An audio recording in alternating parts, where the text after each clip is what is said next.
नमस्कार, आप देख रहे हैं बेस्ट तक। मैं हूं रजत देवगन।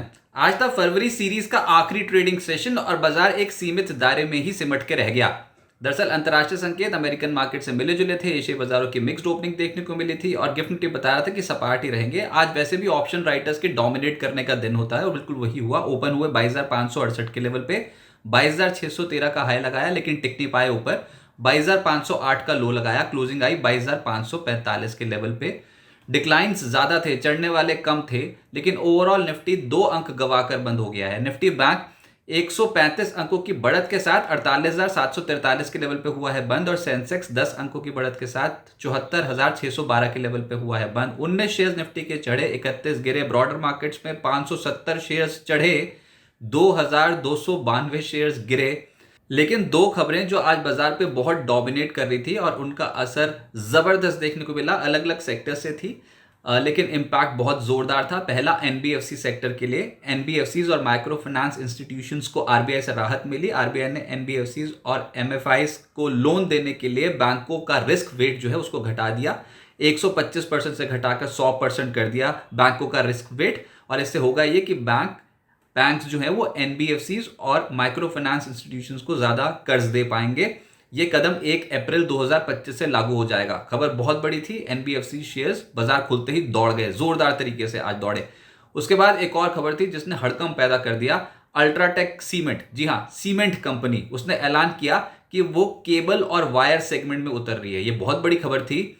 अल्ट्राटेक भरूच में 2 साल में 1800 करोड़ रुपए के निवेश से वायर और केबल प्लांट लगाएगी। आज वायर और केबल सेगमेंट से जुड़ी जो कंपनी थी वो इतनी जबरदस्त तरीके से उनके स्टॉक्स टूटे हैं, हद हो गई। अभी तो ये प्लांट लगेगा 2 साल में, उसके बाद 5-6 साल लगेंगे ब्रेक इवन होने में।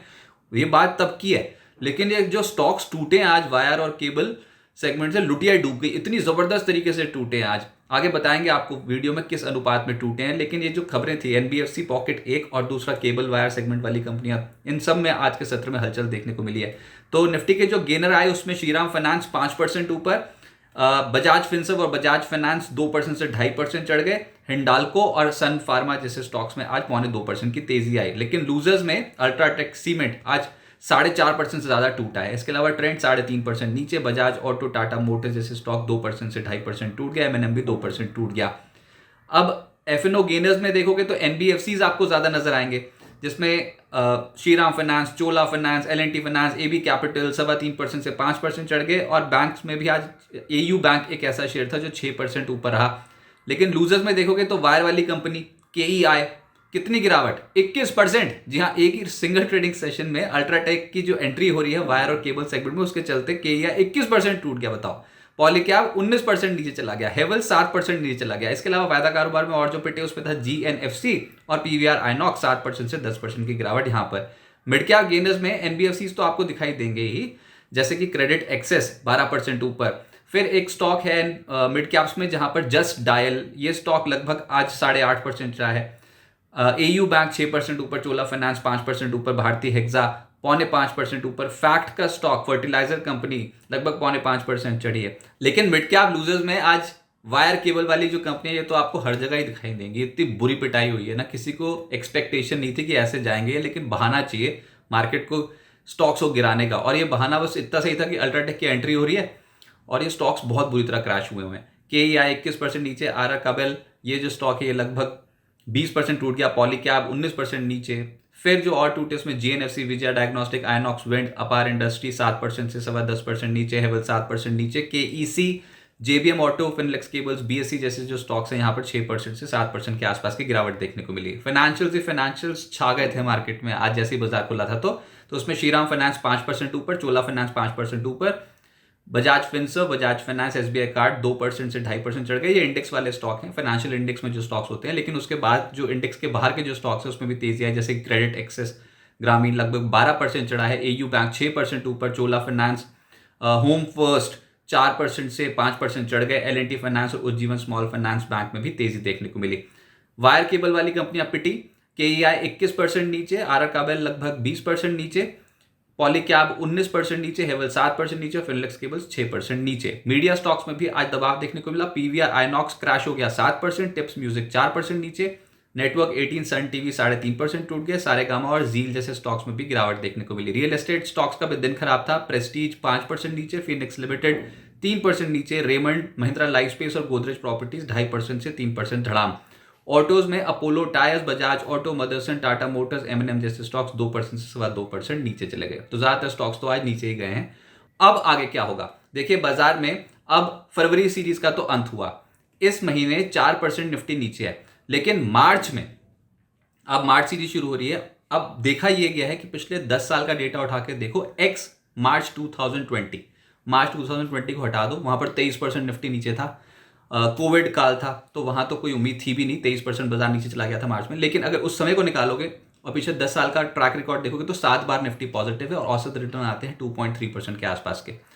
अब देखते हैं क्या इस बार भी कुछ करिश्मा होगा। मार्च में 5 महीने लगातार आप नीचे चले गए हो और ये 28 साल बाद आपने पहली बार देखा है कि 5 महीने लगातार बाजार नीचे गया हो। हम जहां पर हैं बहुत इंपॉर्टेंट लेवल्स पे हैं, ओवरसोल्ड आप हो चुके हो। निफ्टी 20 महीने की अगर निफ्टी की औसत देखोगे तो वो है 22,412।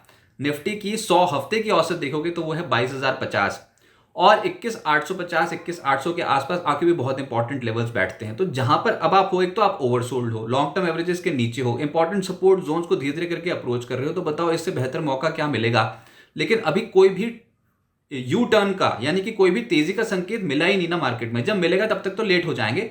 तो निवेशकों के लिए तो बहुत बड़ी अपॉर्चुनिटी है, लेकिन ट्रेडर्स में हड़कंप मचा हुआ है। लगातार आप लोज पे लोज पे लोज टच किए जा रहे हो। एफआईएस की बिकवाली से वैसे ही तनाव बना हुआ है। ऊपर से आज यूएस में Q4 जीडीपी आंकड़े आएंगे, वो असर डालेंगे। वहां पर वैसे इकोनॉमिक इंडिकेटर्स बहुत आने, एक तो वीकली जॉबलेस क्लेम्स के नंबर भी यूएस में आएंगे, उनका इंपैक्ट पड़ेगा। कल वहां पर पीसीई के आंकड़े आने हैं, वो भी बहुत इंपॉर्टेंट सिग्निफिकेंस रखेंगे। और यूएस में हुआ ये है कि 10 साल की जो बॉन्ड यील्ड है, उनकी सरकारी बॉन्ड यील्ड, वो 3 महीने की नोट की यील्ड की नीचे चली गई है।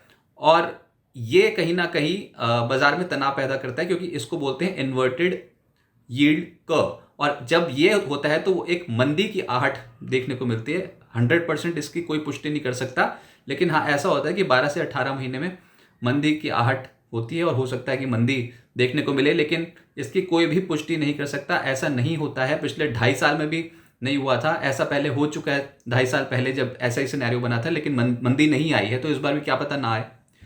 लेकिन डोनाल्ड ट्रंप की जो पॉलिसीज हैं उसको लेकर संदेह डेफिनेटली पैदा हो रहा है। इन्फ्लेशनरी है उनके जो भी कदम है, और ट्रेड वॉर तो उन्होंने बहुत ही जबरदस्त तरीके से दुनिया भर में छेड़ दी है। आमतौर पे जो इन्वर्टेड यील्ड कर्व होता है ये 10 साल और 2 साल का देखा जाता है, लेकिन जो 3 महीने की यील्ड है इसको भी बहुत क्लोजली वॉच कर रहे हैं अमेरिका में, क्योंकि इसका इंपैक्ट ये होता है यूएस फेड की जो भी पॉलिसीज आती है वो 3 महीने की यील्ड को बहुत ज्यादा प्रभावित करती है, इसलिए इसको देखा जाता है।